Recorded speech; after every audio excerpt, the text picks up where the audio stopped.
Hendrikus Josephus Franciscus Maris Nevliet, kelahiran Rotterdam, Belanda, 13 Mei 1883 Amersfoort, dieksekusi oleh Nazi 13 April 1942, lebih dikenal dengan nama Hans Nevliet atau Maring.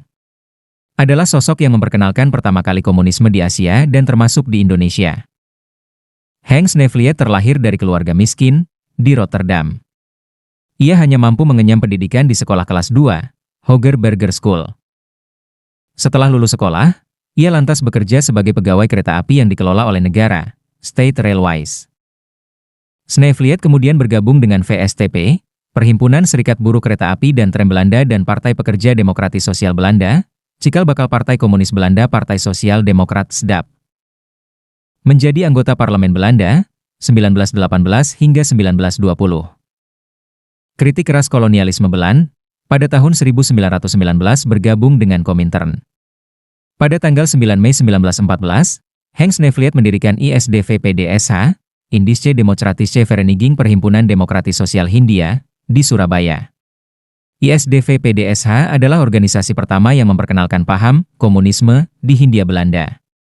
Beberapa tokoh seperti Tan Malaka, Alimin Prawirodirjo, Darsono dan aktivis Sarekat Islam Semaun bergabung ke ISDV. Pada Oktober 1917 terjadi revolusi di Rusia. Semangat antikolonialisme dan dukung kemerdekaan Indonesia yang diusungi SDV semakin menguat dan dianggap sudah tidak terkendali oleh pemerintahan kolonial Belanda selanjutnya. Pada tahun 1918 Nevliet dan beberapa tokoh radikal Belanda lainnya diasingkan dibuang. Akhirnya ISDV dikuasai Semaun dan untuk mendapatkan massa yang lebih luas Semaun merubah nama ISDV menjadi PKI, 1920, merupakan organisasi komunis pertama di Asia. Setelah dibuang, kiprah Hans Nevliet sebagai anggota Komintern di luar Indonesia tetap aktif pada gerakan Komintern Asia. Menjadi inspirasi bagi gerakan anti-kolonial Asia sebar ideologi komunis di Asia Tenggara. Dukung gerakan komunis di Vietnam, Filipina, DLL. Shanghai, Tiongkok pada tahun 1921 pertemuan dengan Mao Zedong membantu bentuk Partai Komunis di Tiongkok PKT.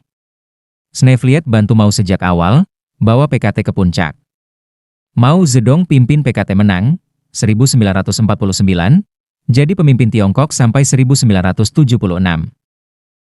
Akhir Hans Nevliet. Perang dunia terjadi, Belanda diduduki Jerman, Hans Nevliet aktif di gerakan bawah tanah melakukan perlawanan dan tolak kerja sama dengan Nazi. Kemudian pada akhirnya tahun 1942 ditangkap Nazi, dipenjara di Amersfoort dan dihukum mati, 13 April 1942.